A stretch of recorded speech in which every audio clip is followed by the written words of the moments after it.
Hello friends, very good evening to all of you. Welcome back to the channel online Shikshan. मैं हूं आपके साथ अंजलि बालियान और आप सभी साथियों का स्वागत करती हूं।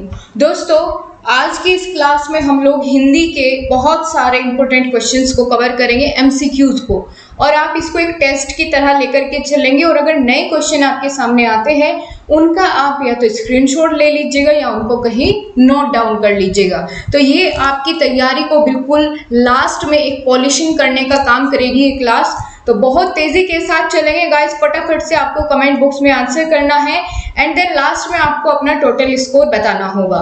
तो चलिए शुरुआत करते हैं आपके हिंदी विषय के महत्वपूर्ण बहुविकल्पीय प्रश्नों का टेस्ट और चलते हैं अपने पहले चैप्टर की तरफ। पहला चैप्टर है आपका अनिवार्य संस्कृत का उच्चारण, वाचन एवं लेखन। तो पहला प्रश्न आपकी स्क्रीन पर है, जल्दी से सभी लोग तैयार हो जाइए। एक बार सभी साथी अपने फ्रेंड्स को वीडियो का लिंक शेयर कर दीजिए ताकि आपके सभी साथी क्लास से जुड़ जाएं और बहुत मजा आने वाला है इस क्लास में। जल्दी जल्दी से सभी आंसर करेंगे। पहला प्रश्न क्या है? स्वर के ऊपर जो बिंदु लगा हुआ होता है उसे हम क्या कहेंगे? अनुनासिक, अनुस्वार एवं दोनों, या इनमें से कोई नहीं? तो जो बिंदु लगा होता है, स्वर के ऊपर जो ऐसे बिंदु लगा हुआ होता है उसको हम क्या कहते हैं? उसको हम कहते हैं अनुस्वार। इसका साइन कैसा होता है? ऐसा। इसका उच्चारण कहाँ से होता है? केवल मुख से होता है या केवल नाक से या फिर दोनों से? तो इसका उच्चारण केवल और केवल नासिका विवार से होता है, यानी नाक से होता है। और जो अनुनासिक है इसका साइन कैसा होता है? ऐसा चंद्र बिंदु वाला। और अनुनासिक का उच्चारण स्थान नाक और मुख दोनों की सहायता से उच्चारण होता है अनुनासिक का। ठीक है, नेक्स्ट क्वेश्चन है, अनुस्वार हमेशा किसके ऊपर लगता है? तो अनुस्वार हमेशा जो है स्वर के ऊपर लगता है। ठीक है दोस्तों, बहुत सही आपने आंसर किया। नेक्स्ट क्वेश्चन है, शुद्ध उच्चारण के मुख्य तत्व कौन कौन से हैं? बहुत तेजी के साथ आपके आंसर आने चाहिए। शुद्ध उच्चारण के मुख्य तत्व कौन से होंगे? ध्वनि व्यवस्था, बल, लय या ये सभी? तो बिल्कुल ये सभी वाला ऑप्शन आपने जिसने भी चुना है, option number D is the correct answer. Next question है, उच्चारण के समय ध्वनियों के समुचित आरोह अवरोह को कहते हैं क्या? स्वराघात, लय, गति या विराम? तो पांचवें प्रश्न का उत्तर करिए, देखते हैं क्या सही जवाब आप लोग दे पाएंगे। तो बहुत सही जवाब आपने दिया गाइस, ऑप्शन नंबर बी लय बिल्कुल सही है। उचित आरोह अवरोह को हम क्या कहते हैं? लय कहते हैं। नेक्स्ट क्वेश्चन है, पंचमा अक्षर कहलाते हैं, बताइए किसे कहते हैं पंचमा अक्षर? और इनमें से कौन सा ऑप्शन होगा सही? जितने भी हमारे स्पर्श व्यंजन होते हैं उनमें जो पांचवा वर्ण होता है वो सभी जो पांचवे वर्ण, प्रत्येक पांचों वर्ग के 5 वर्ग होते हैं हमारे क च ट त प। ठीक है, क वर्ग, च वर्ग, ट वर्ग, त वर्ग और प वर्ग, इनके सभी के जो पांचवे वर्ण होंगे वो सभी क्या कहलाते हैं? पंचमा अक्षर कहलाते हैं। और इनका उच्चारण स्थान क्या होता है? नासिका होता है। लेकिन यहाँ पूछा गया है इनमें से कौन से है, तो ये सभी हो जाएगा। ऑप्शन नंबर डी आपने बताया बिल्कुल सही जवाब है। नेक्स्ट क्वेश्चन है, छात्रों को शुद्ध एवं सुंदर लेखन का अभ्यास किसके द्वारा कराया जाना चाहिए? अनुलेख, श्रुतलेख, कोई नहीं या फिर दोनों? तो बताइए किसके द्वारा हम सुंदर और शुद्ध लेखन का अभ्यास कराते हैं? तो अनुलेख के हेल्प से भी और श्रुतलेख की हेल्प से भी। तो इसका मतलब ऑप्शन नंबर यहाँ पर सी हो जाएगा, दोनों। नेक्स्ट क्वेश्चन है, जिन व्यंजनों का उच्चारण करते समय जीभ पूरी तरह से उच्चारण अवयवों को स्पर्श नहीं करती है, यानी आपके मुख में जितने भी उच्चारण स्थान हैं उनको पूर्ण रूप से स्पर्श नहीं करती है या हल्का सा स्पर्श करती है, वो क्या कहलाते हैं? दोस्तों उन्हें हम क्या कहेंगे? आपके सामने 4 ऑप्शन है, जल्दी से आपको आंसर करना है। क्या पूछा गया है? जीभ पूरी तरह से स्पर्श नहीं करती। ठीक है, पूरी तरह से स्पर्श नहीं करती इसका मतलब ये नहीं होगा। उष्ण तो वैसे ही यहाँ पर कैंसिल हो जाएगा और कोई नहीं तो है ही नहीं, तो अंतस्थ व्यंजन बिल्कुल सही है। नेक्स्ट क्वेश्चन है, अनुनासिक का प्रयोग किस रूप में होता है? बिंदु के रूप में, चिन्ह के रूप में, विसर्ग के, चंद्र बिंदु के रूप में? तो यहाँ ये साइन यहाँ कंप्यूटर ने चेंज कर दिया है, यहाँ ये वाला साइन आएगा। तो अनुनासिक अभी मैंने ऊपर बताया था, अनुनासिक का चिन्ह कैसा होता है, चंद्र बिंदु वाला। ठीक है, इसकी परिभाषा भी मैंने आपको बता दी है, कई बार पेपर में आपके ये परिभाषा अनुनासिक और अनुस्वार की पूछ ली जाती है। 12वां प्रश्न है, ध्वनि प्रक्रिया में प्रयुक्त होने वाले सभी अंगों को कहते हैं, क्या कहते हैं बताओ। ध्वनि प्रक्रिया में प्रयुक्त होने वाले अंगों को कहते हैं ध्वनि व्यवस्था, ध्वनि यंत्र कहते हैं, या लय कहते हैं, या ये सभी। तो 12वें प्रश्न का यहाँ हो जाएगा, उन्हें ध्वनि यंत्र कहते हैं, जो भी प्रयोग हो गया ना। नेक्स्ट क्वेश्चन है, यह श वर्ण का उच्चारण होता है किससे, तालु से, कंठ से, मूर्धा से, या फिर नासिका से। तो बताइए 13वें प्रश्न का सही जवाब हो जाएगा दोस्तों तालु से। ठीक है, नेक्स्ट क्वेश्चन है, ध्वनि या वर्ण का उच्चारण जिस शक्ति से किया जाता है उसे हम क्या कहेंगे, ध्वनि व्यवस्था, ध्वनि यंत्र, लय या बल कहेंगे। तो यहाँ जिस शक्ति से किया जाता है उच्चारण उससे पूछा गया है, तो 14 क्वेश्चन का क्या होगा, यहाँ पर बल होगा। ठीक है, क्या हो जाएगा सही जवाब, बल हो जाएगा। नेक्स्ट क्वेश्चन आपकी स्क्रीन पर है, पूछा गया है आपसे, शब्द समूहों को बिना हिचकिचाहट एवं रुकावट से बोलना क्या कहलाएगा। तो यहाँ तो आपको पहले से ही आंसर दिख गया है, ये अब बताइए जल्दी से आंसर करिए। शब्द समूह को बिना हिचकिचाहट एवं बिना रुकावट के बोलना क्या कहलाएगा। बहुत ही बढ़िया, बहुत तेजी के साथ सबके सही आंसर आने लगे हैं, गति कहलाएगा। ठीक है, क्या कहलाएगा, गति कहलाएगा। और अगला प्रश्न क्या है, एक अक्षर बोलने के बाद दूसरा अक्षर बोलने के मध्य समान समय देने को कहते हैं गति, ध्वनि यंत्र, लय या बल कहते हैं। तो 17th का क्या होगा सही, इसको हम क्या कहते हैं दोस्तों, ध्वनि यंत्र तो वैसे नहीं होगा, गति भी नहीं होगा, बल भी नहीं होगा, तो क्या बचा, ऑप्शन नंबर सी लय हो जाएगा। अगला प्रश्न है, जब व्यक्ति अपने भावों एवं विचारों को लिखकर अभिव्यक्त करता है तो हम उसे क्या कहेंगे, लिखकर अभिव्यक्त करता है। अब बताइए इसको हम क्या कहेंगे। देखते हैं कौन यहाँ पर सही जवाब देने वाला है। Option A, B, C, D, क्या होगा सही जवाब, बताइए किस ऑप्शन के साथ आप लोग जाएंगे। ऑप्शन नंबर बी लॉक कर दिया जाए, बिल्कुल लॉक कर दिया जाए, बिल्कुल सही जवाब आपने चुना। अगला प्रश्न है, अशुद्ध शब्द की पहचान कीजिए। आपका प्रीवियस पेपर में पूछा गया प्रश्न है और बहुत अच्छा, यहाँ बहुत सारे लोग फंसने वाले हैं, इम्पोर्टेंट क्वेश्चन है। बताइए क्या होगा सही जवाब।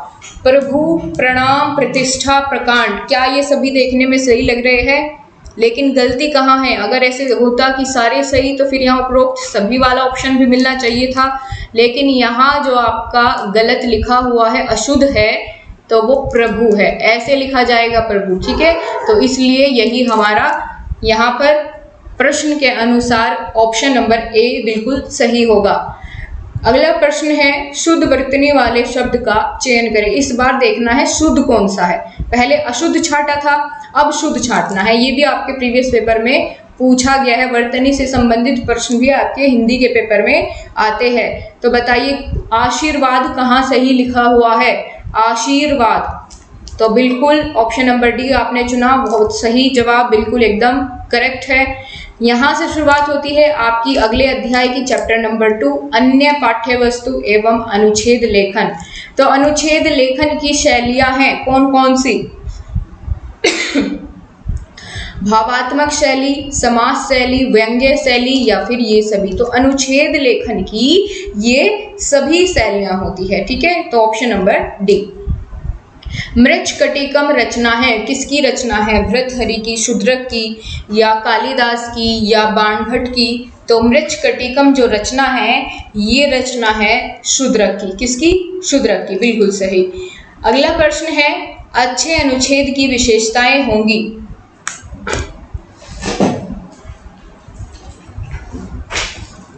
जल्दी आंसर करिए, अच्छे अनुच्छेद की विशेषताएं इनमें कौन सी है, विषय केंद्रिता, क्रमबद्धता, या दोनों, या इनमें से कोई नहीं। तो बिल्कुल सही, बहुत अच्छा प्रश्न है, ये दोनों ही इसमें सही हो जाएगा, यानी ऑप्शन नंबर सी के साथ हम यहाँ पर जाएंगे। नेक्स्ट क्वेश्चन भी आपकी स्क्रीन पर आपको दिख रहा होगा, पढ़िए जल्दी से क्या है। पाठ्य विषय को रोचक बनाने के लिए आधार बनाया जा सकता है। किसको? लघु वर्णन को, नाटकीय दृश्य, सरल संवाद या ये सभी। तो फोर्थ का आंसर करना है आपको। Which one is the correct option? बताइए किसको लॉक किया जाए यहाँ पर, किस आंसर को लॉक किया जाए? ऑप्शन नंबर डी आप कह रहे हैं, बिल्कुल सही आपने चुना, करेक्ट है। अगला प्रश्न है, कहानियां, श्लोक, चुटकुले, पहेलियां तथा छोटे छोटे संवादों वाले रूपकों को रोचक तरीके से प्रस्तुत किया जाता है कहाँ? बाल उपयोगी पुस्तिका में या पत्रिका में या समाचार पत्रों में या बी में या इनमें से कोई नहीं।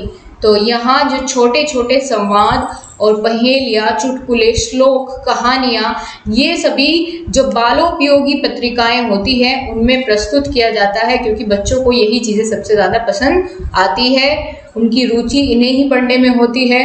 छठा प्रश्न आपकी स्क्रीन पर है, अनिवार्य संस्कृत की पाठ्य पुस्तकों के अतिरिक्त अन्य पाठ्य वस्तुओं को पढ़ने के उद्देश्य है। कौन से? तर्क, चिंतन एवं कल्पना शक्ति का विकास, छात्रों में रुचि उत्पन्न करना, वाचन एवं लेखन कौशल का विकास करना। तो सिक्स्थ क्वेश्चन का आंसर क्या आप लोग चुनेंगे?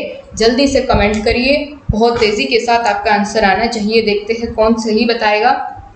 बहुत ही बढ़िया, तो यहाँ आपने बिल्कुल एकदम सही चुनाव किया है, आपका आंसर ऑप्शन नंबर डी बिल्कुल सही है। नेक्स्ट क्वेश्चन है, अच्छे अनुच्छेद लेखन की विशेषता है, बताइए। अच्छे अनुच्छेद लेखन की इनमें से कौन सी विशेषता होगी? क्या चुनेंगे आप? पूर्णता, क्रमबद्धता, समासिकता या उपर्युक्त सभी?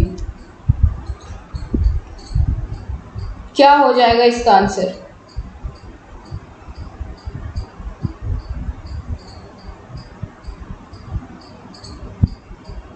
बताइए जल्दी से। तो यहाँ आपका बिल्कुल सही आंसर आने लगा है, सातवें प्रश्न का ऑप्शन नंबर डी बिल्कुल सही है। आगे बढ़ते हैं। अगला क्वेश्चन आपकी स्क्रीन पर है, भाषा तथा साहित्य को जोड़ने वाली संकल्पना को कहा जाता है, क्या कहा जाता है? लघु वर्णन, शैली, सरल संवाद या फिर ये सभी? तो यहाँ भाषा और साहित्य को जोड़ने वाली संकल्पना को शैली कहते हैं। शैली को कहा जाता है, शैली को क्या कहते हैं? तो चार ऑप्शन है 10वें प्रश्न के, जल्दी से आंसर करिए। सहेतुक भाषा पद्धति, हेतुक भाषा पद्धति, सरल संवाद या भाषा पद्धति? तो इसको हम कहते हैं सहेतुक भाषा पद्धति। पाठ्य वस्तु से तात्पर्य है, पाठ्य वस्तु से तात्पर्य क्या है यहाँ? बाल उपयोगी पत्रिका, समाचार पत्र, संदर्भ पुस्तक या ये सभी? तो 11वें प्रश्न का क्या हो जाएगा? ये सभी होता है। मेघदूत किस रचनाकार की कृति है? बहुत वेरी वेरी इंपॉर्टेंट है, वेरी वेरी इंपॉर्टेंट आपका आ सकता है पेपर में। क्या होगा इसका सही जवाब? 12वें का हो जाएगा आपका माघ। नहीं, ये नहीं होगा आपका, इसका हो जाएगा ऑप्शन नंबर सी, कालिदास। ठीक है, कालिदास इसकी, मेघदूत के रचनाकार कौन है? कालिदास है। ठीक है, कौन होगा? कालिदास। नेक्स्ट चैप्टर की यहाँ से शुरुआत होती है, जिसका नाम है हिंदी साहित्य की विधाएं एवं लेखकों का परिचय। पहला प्रश्न है, अनामिका के लेखक है कौन? अनामिका के लेखक कौन है? जयशंकर प्रसाद, महादेवी वर्मा, सुमित्रा नंदन पंत या सूर्यकांत त्रिपाठी निराला? तो सूर्यकांत त्रिपाठी निराला अनामिका के लेखक है। इसी तरह अगला प्रश्न है, तुलसीदास के गुरु का नाम पूछा गया है। तुलसीदास के गुरु का नाम क्या है? तुलसीदास के गुरु का नाम बताइए जल्दी से।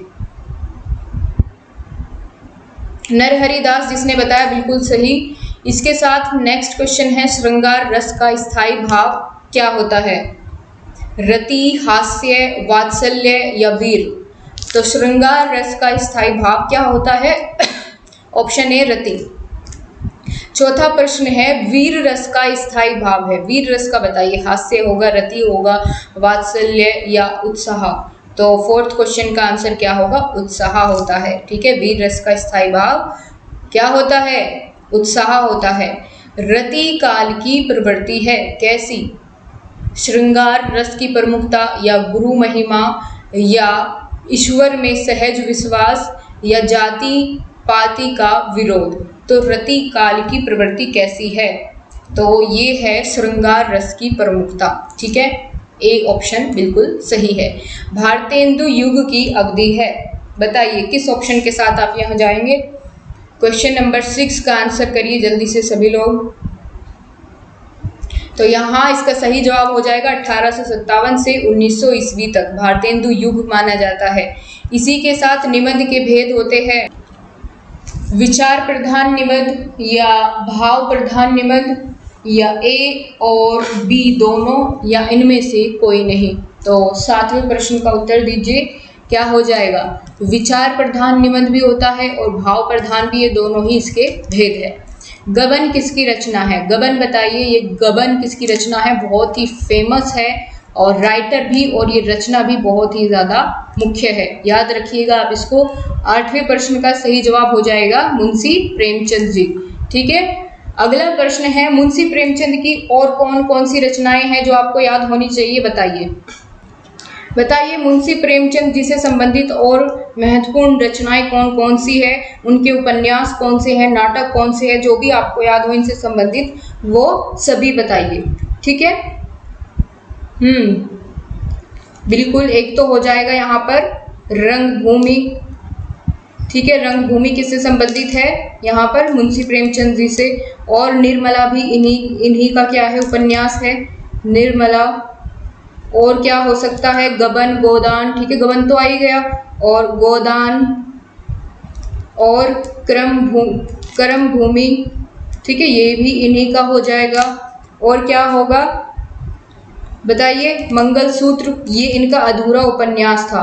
अगर ये पूछ लिया जाए मंगलसूत्र या अधूरा उपन्यास कौन सा है इनका, तो अपूर्ण इसको हम बोल सकते हैं। ये भी किसका है? प्रेमचंद जी का है। और बताइए और क्या है इनसे संबंधित? बिल्कुल, बहुत सही। और जो कहानियां थी इनकी, पूस की रात, शतरंज के खिलाड़ी, जो आपने पढ़ी भी होगी बचपन में, आपकी पुस्तकों में आई होगी, तो ये सभी प्रेमचंद जी से संबंधित है। ठीक है, आगे चलते हैं। श्री राम प्रसाद बिस्मिल की रचना केथोराइन क्या है? जीवनी है, कविता संकलन है, या आत्मकथा है? तो ये जीवनी है।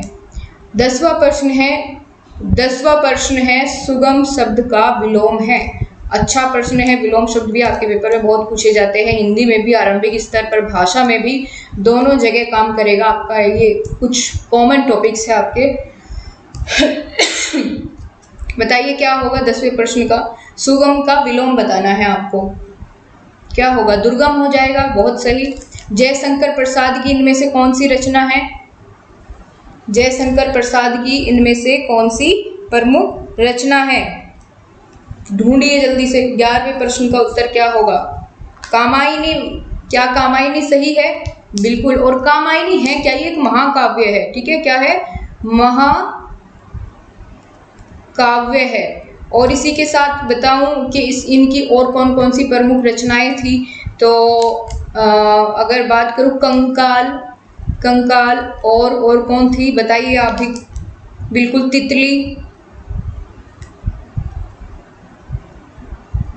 तितली और क्या हो जाएगा? चंद्रगुप्त। ठीक है, चंद्रगुप्त भी इन्हीं की प्रमुख रचना है। स्कंदगुप्त। ठीक है, चंद्रगुप्त, स्कंदगुप्त, अजातशत्रु, ये सभी किसकी है? ये सभी है आपकी जयशंकर प्रसाद जी की। और आगे बढ़ते हैं, चलो। जयशंकर प्रसाद से संबंधित एक बात और जानते हुए चलिए, इनको छायावाद का स्तंभ कहा जाता था। ठीक है, छायावाद का प्रमुख स्तंभ या आधार माना जाता था इनको।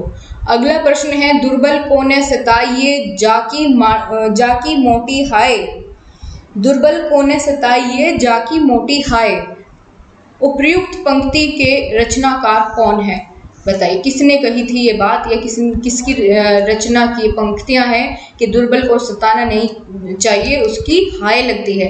तो ये हो जाएगी आपकी, बताइए आपको मौका देती हूँ पहले आंसर करने का। कबीरदास, बिल्कुल सही है, ऑप्शन नंबर ए। अगला प्रश्न है दमक का तुकांत शब्द पूछा गया है। ठीक है, जो सुनने में एक जैसे लगते हो। ठीक है, उनको हम तुकांत शब्द कहेंगे। तो बताइए क्या है, आपका प्रीवियस पेपर में पूछा गया शब्द है। तो दमक को इनसे रिलेट करिए, कदम नहीं, बिल्कुल अलग है। तरस, हृदय, धमक, धमक और दमक ये कैसे है, तुकारांत है। ठीक है, कैसे, तुकारांत शब्द है। चंद्रकांता उपन्यास के लेखक कौन है, बताओ। चंद्रकांता बहुत ही प्रमुख है ये उपन्यास चंद्रकांता, इसके ऊपर सीरियल भी आपका आता था। देवकी नंदन खत्री, बिल्कुल सही जवाब, ऑप्शन नंबर ए को लॉक किया जाता है। 15वां क्वेश्चन है, कठिन काव्य का प्रेत किस कवि को कहा जाता है। कठिन काव्य का प्रेत किस कवि को कहा जाता है, सेनापति, चिंतामणि, मतीराम या केशवदास। तो 15वें प्रश्न का सही जवाब है केशवदास। 16 क्वेश्चन है, हरी घास पर क्षण भर, हरी घास पर क्षण भर शीर्षक काव्य संकलन के रचयिता कौन थे, बताओ। दिनकर, निराला, अज्ञेय या प्रसाद। क्या हो जाएगा, बिल्कुल सही, ऑप्शन नंबर सी सही है, अज्ञेय। ठीक है, नेक्स्ट क्वेश्चन है, कामायनी किस प्रकार का ग्रंथ है, कामायनी किस प्रकार का ग्रंथ है। तो 7वें प्रश्न का बिल्कुल सही जवाब है महाकाव्य, ये एक कैसी विद्या है, महाकाव्य, बिल्कुल सही जवाब। नेक्स्ट क्वेश्चन है, किस काल को स्वर्ण काल कहा जाता है, किस काल को स्वर्ण काल कहा जाता है, रीति काल, भक्ति काल, आदि काल या आधुनिक काल। तो क्वेश्चन नंबर 18 का आंसर करेंगे सभी, भक्ति काल को हम स्वर्ण काल कहते हैं।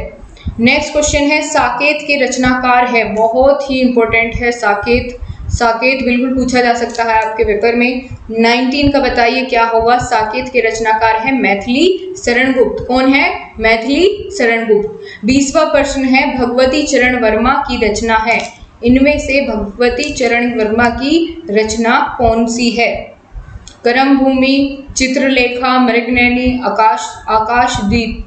तो क्या होगा सही जवाब, बिल्कुल ऑप्शन नंबर बी यहाँ सही होगा, ये संबंधित है किससे, भगवती चरण वर्मा से, चित्रलेखा। अगला प्रश्न है, प्रकृति के सुकुमार कवि किसे कहा जाता है, बताइए। बहुत अच्छा प्रश्न है, प्रकृति के सुकुमार कवि किसको कहा जाता है। क्वेश्चन नंबर 21 का बताओ जल्दी से, सुमित्रा नंदन पंत, बिल्कुल सही जवाब। इसी के साथ रामचरितमानस किस भाषा में लिखी गई है, रामचरितमानस किस भाषा में लिखी गई है। तो जो रामचरितमानस है ये अवधी भाषा में लिखी गई है, किसमें, अवधी भाषा में लिखी गई है। अगला प्रश्न है, जो हर समय दूसरों की बुराई देखता हो या दूसरों में बुराई ढूंढता हो उसको हम क्या कहेंगे। उसके लिए एक शब्द आपको बताना है, वाक्यांश के लिए एक शब्द, आलोचक कहेंगे या सर्वनिंदक या छिद्रान्वेषी या परनिंदक। तो छिद्रान्वेषी कहेंगे, ठीक है, याद रखिएगा। जो हर समय दूसरों में कमियां निकाले उसको क्या कहते हैं, छिद्रान्वेषी कहते हैं। अगला चैप्टर यहाँ से आपका शुरू हो जाता है जिसका नाम है अनिवार्य संस्कृत शिक्षण, जिसमें पहला प्रश्न आपके सामने है, व्याख्यान विधि में हर्बर्ट ने कितने सोपानों का प्रयोग किया। तो व्याख्यान विधि में कितने सोपान बताए इन्होंने, वो आपको आंसर करना है। बताइए क्या होगा, कौन सा ऑप्शन सही है यहाँ। बहुत सही जवाब ऑप्शन नंबर ए, 5 सोपान इन्होंने बताए। अगला प्रश्न है, प्रश्नोत्तर विधि के जन्मदाता है, प्रश्नोत्तर विधि के जन्मदाता है आर्मस्ट्रॉन्ग, सुकरात। तो बिल्कुल बहुत फेमस है ये तो, प्रश्नोत्तर विधि सुकरात सभी जानते हैं। आगे चलते हैं, डाल्टन विधि के जन्मदाता किसको कहा जाता है। 4 ऑप्शन आपके सामने हैं, फटाफट से आंसर करिए। डाल्टन विधि के जन्मदाता कौन है, कुमारी हेलन, ठीक है, कुमारी हेलन पार्कहर्स्ट। तो ये ऑप्शन नंबर डी यहाँ सही होगा, डाल्टन विधि के जन्मदाता कौन है, कुमारी हेलन पार्कहर्स्ट। नेक्स्ट क्वेश्चन है, नीति काव्य का उद्भव विश्व साहित्य के किस प्राचीनतम ग्रंथ से माना जाता है। नीति काव्य का उद्भव किस प्राचीनतम ग्रंथ से माना जाता है। तो सबसे प्राचीन ग्रंथ कौन सा है बताओ, ऋग्वेद, ठीक है। आगे चलते हैं। राम शब्द का तृतीय विभक्ति एक वचन में रूप होगा। तो आपको ये बहुत अच्छे से याद कराया था ना, विभक्तियां बहुत अच्छे से याद कराई थी आपको मैराथन में। बताओ क्या थी राम की तृतीय विभक्ति एक वचन के रूप, बताइए फटाफट से। तो एक वचन के रूप राम के क्या क्या थे? राम है, रामम, रामेण, रामेण। तीसरे नंबर पर क्या आया? रामेण। तो ढूंढिए इसमें कहाँ है रामेण? राम है, रामम, रामेण। तो तीसरे नंबर पर आता है तृतीय विभक्ति क्या है? रामेण। तो इसके आगे क्या था? राम है, रामम, रामेण, रामाय, रामत, रामस्य, रामे है राम। ठीक है, इस तरीके से था। तो तीसरे नंबर पर क्या आया? रामेण आया। तो तृतीय विभक्ति एक वचन का रूप क्या होगा राम का? रामेण हो जाएगा। अगला प्रश्न है, मनुष्य के शरीर में रहने वाला सबसे बड़ा शत्रु कौन सा है? तो मनुष्य का सबसे बड़ा शत्रु या दुश्मन किसको कहते हैं? क्रोध को कहते हैं। किसको? क्रोध को कहते हैं। क्रोध सबसे बड़ा दुश्मन होता है मनुष्य के, का नाश करने के लिए क्रोध ही होता है। तो अगला क्वेश्चन है, शोध विधि के प्रतिपादक है। आंसर करिए फटाफट से। 8वें प्रश्न का सही जवाब क्या हो जाएगा? आर्मस्ट्रॉन्ग। ठीक है, बिल्कुल। अगला प्रश्न है, केला का संस्कृत शब्द होगा। केले को संस्कृत में आप क्या कहते हैं?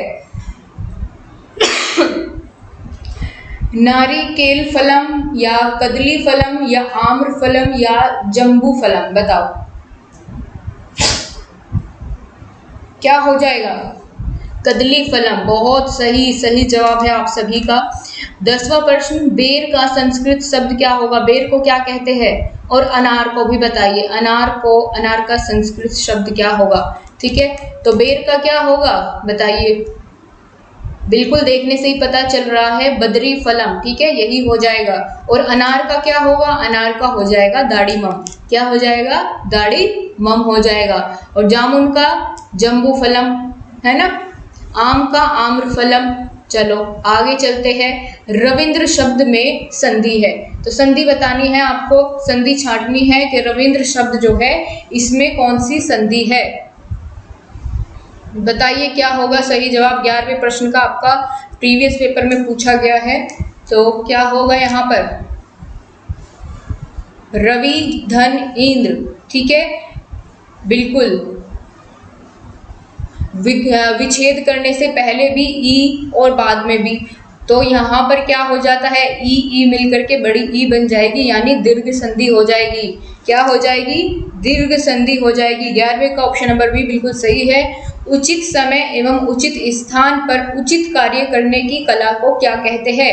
नीति, निर्धनता, क्रोध, अक्षय। तो क्या कहेंगे? सही जवाब हो जाएगा नीति। ठीक है, नीति कहते हैं।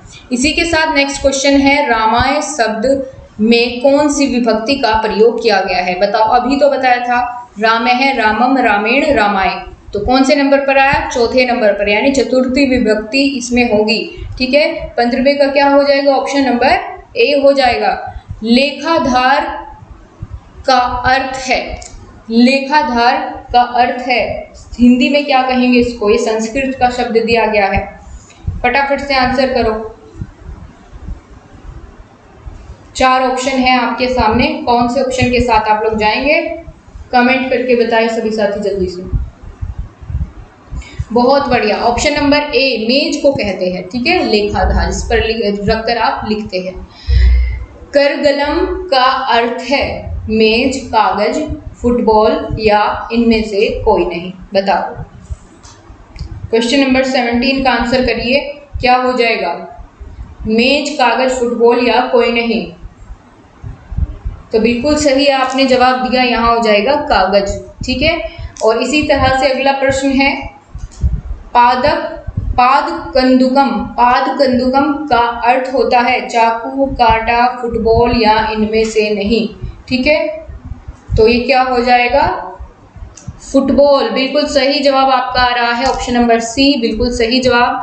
अगला प्रश्न है, त्रिशाम का अर्थ होता है, क्या होता है?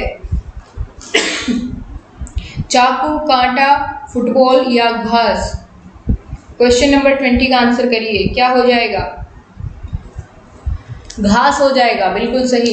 21 को बताइए कौन सा शब्द अव्ययी भाव समास का उदाहरण है। आपको ट्रिक बताई थी जब मैंने समास पढ़ाए थे आपको मैराथन क्लास में, तो मैंने आपको ट्रिक बताई थी इसको याद रखने की, है ना, कि किस समास की पहचान कैसे करेंगे। तो ये ट्रिक आपको याद होगी तो तुरंत सही जवाब आएगा। बताओ क्या है सही जवाब? सज्जन, प्रत्येक, या गजारूढ़, या द्विपाद। तो अव्ययी भाव समास की हमने पहचान क्या जानी थी कि ये इस समास में ज्यादातर जो शब्द है वो शुरू किससे होते हैं? उपसर्ग से।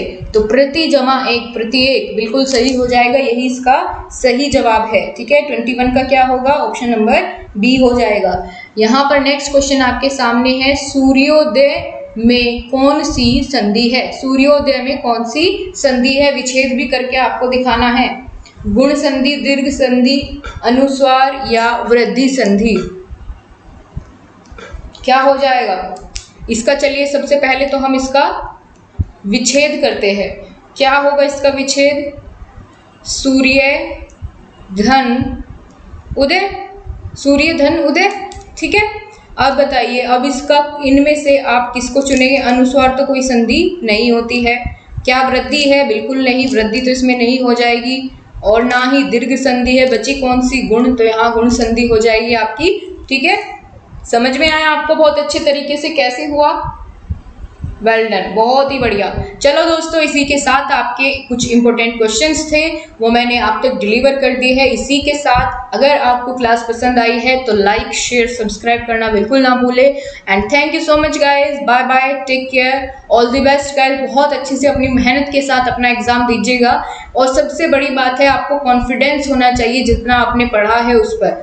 ठीक है, क्योंकि अगर आप कॉन्फिडेंट रहेंगे तो बिल्कुल कोई प्रश्न ऐसा भी होता है जो आपको नहीं आ रहा, उसको भी फिर आप अपनी सोचने समझने की शक्ति से उसको भी सही कराएंगे। तो डरने की ज़रूरत बिल्कुल नहीं है, आपकी बहुत अच्छी तैयारी अब हो गई है। ठीक है, अब जितना आपने पढ़ लिया है उसको बार बार रिवीजन करते रहे। अब ज़्यादा आपको नहीं ढूंढना है कि कहाँ से पढ़ना है, जितने लिमिटेड रिसोर्सेज आपके पास है उन्हीं को बार बार रिवाइज करिए। And thank you so much, मेरी बेस्ट विशेज आप सभी के साथ है। बाय बाय, टेक केयर, जय हिंद, जय भारत।